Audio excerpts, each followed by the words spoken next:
Trick your brain to stop procrastination. Viewers, कोई ऐसा काम जिसे आप कई दिनों से टाले जा रहे हो या फिर कल पर डालते जा रहे हो कि आज नहीं कल करूँगी, और इसी वजह से उसे कंप्लीट नहीं कर पा रहे, तो एक रात सोने से पहले उस काम को करने के बारे में सोचो और अपने माइंड में पूरा प्रोसेस कंप्लीट करो कि आप उस काम को कब करोगे, कैसे करोगे और उसमें कितना टाइम लगेगा और किस तरह से आपने उसको करना होगा। तो इस तरह पहले उसे अपने ही दिमाग में कंप्लीट कर लो। इससे होगा ये कि वो काम आपके लिए आसान हो जाएगा, क्योंकि इंसान के दिमाग को रिपीटिशन जो है ना बहुत पसंद है और उसको आसान भी लगती है।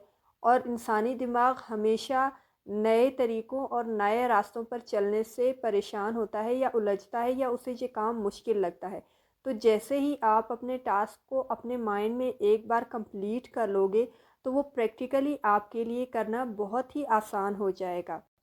और जब आप रियल में उस काम को या उस टास्क को करने बैठोगे, तो आपके दिमाग को ऑलरेडी ये आइडिया है या हो चुका है कि उस काम को कैसे करना है।